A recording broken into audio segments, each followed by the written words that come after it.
സംസ്ഥാനത്ത് തിങ്കളാഴ്ച വരെ ഉയർന്ന താപനില മുന്നറിയിപ്പ്. 12 ജില്ലകളിൽ കേന്ദ്ര കാലാവസ്ഥാ വകുപ്പ് ജാഗ്രതാ നിർദ്ദേശം പുറപ്പെടുവിച്ചു. ഇടുക്കി, വയനാട് ഒഴികെയുള്ള ജില്ലകളിലാണ് മുന്നറിയിപ്പ്. തുടർച്ചയായി കൂടുതൽ സമയം അൾട്രാവയലറ്റ് രശ്മികൾ ശരീരത്തിൽ ഏൽക്കുന്നത് സൂര്യാതാപത്തിനും മറ്റ് ആരോഗ്യ പ്രശ്നങ്ങൾക്കും കാരണമായേക്കുമെന്നും പൊതുജനങ്ങൾ സുരക്ഷാ മുൻകരുതലുകൾ സ്വീകരിക്കണമെന്നും കാലാവസ്ഥാ നിരീക്ഷണ കേന്ദ്രം മുന്നറിയിപ്പ് നൽകിയിട്ടുണ്ട്. പകൽ 10 മണി മുതൽ 3 മണി വരെയുള്ള സമയങ്ങളിലാണ് ഉയർന്ന അൾട്രാവയലറ്റ് സൂചിക രേഖപ്പെടുത്തുന്നത്. അതിനാൽ ആ സമയങ്ങളിൽ കൂടുതൽ നേരം ശരീരത്തിൽ നേരിട്ട് സൂര്യപ്രകാശം ഏൽക്കുന്നത് പരമാവധി ഒഴിവാക്കണം. പാലക്കാട് ജില്ലയിലാണ് ഇന്നലെ ഏറ്റവും കൂടുതൽ ഉയർന്ന ചൂട് രേഖപ്പെടുത്തിയത്. 40.1 ഡിഗ്രി സെൽഷ്യസ് താപനിലയാണ് ഇന്നലെ ജില്ലയിൽ രേഖപ്പെടുത്തിയത്. സാധാരണയേക്കാൾ 3.4 ഡിഗ്രി സെൽഷ്യസ് താപനിലയാണിത്. കൊല്ലം ജില്ലയിലെ പുനലൂരിലും റെക്കോർഡ് ചൂടാണ് രേഖപ്പെടുത്തിയത്. പുനലൂരിൽ ഇന്നലെ രേഖപ്പെടുത്തിയത് 39.8 ഡിഗ്രി സെൽഷ്യസ് താപനിലയായിരുന്നു അനുഭവപ്പെട്ടത്.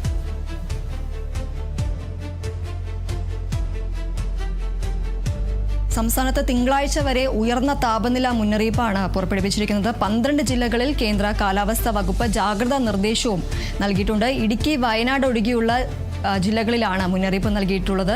തുടർച്ചയായി കൂടുതൽ സമയം അൾട്രാവയലറ്റ് രശ്മികൾ ശരീരത്തിൽ ഏൽക്കുന്നത് സൂര്യതാപത്തിനും മറ്റ് ആരോഗ്യ പ്രശ്നങ്ങൾക്കും കാരണമായേക്കുമെന്നും ഇതിനാൽ പൊതുജനങ്ങൾ സുരക്ഷാ മുൻകരുതലുകൾ സ്വീകരിക്കണമെന്നും കാലാവസ്ഥാ നിരീക്ഷണ കേന്ദ്രം മുന്നറിയിപ്പ് നൽകിയിട്ടുണ്ട്. പകൽ 10 മണി മുതൽ 3 മണി വരെയാണ് ഉയർന്ന അൾട്രാവയലറ്റ് സൂചിക രേഖപ്പെടുത്തുന്നത്. അതുകൊണ്ട് തന്നെ ആ സമയങ്ങളിൽ കൂടുതൽ നേരം ശരീരത്തിൽ നേരിട്ട് സൂര്യപ്രകാശം ഏൽക്കുന്നത് പരമാവധി ഒഴിവാക്കണം.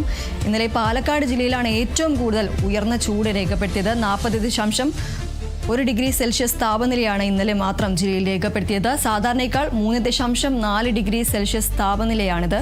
അതുപോലെ തന്നെ കൊല്ലം ജില്ലയിലെ പുനലൂരിലും റെക്കോർഡ് ചൂടാണ് രേഖപ്പെടുത്തിയത്.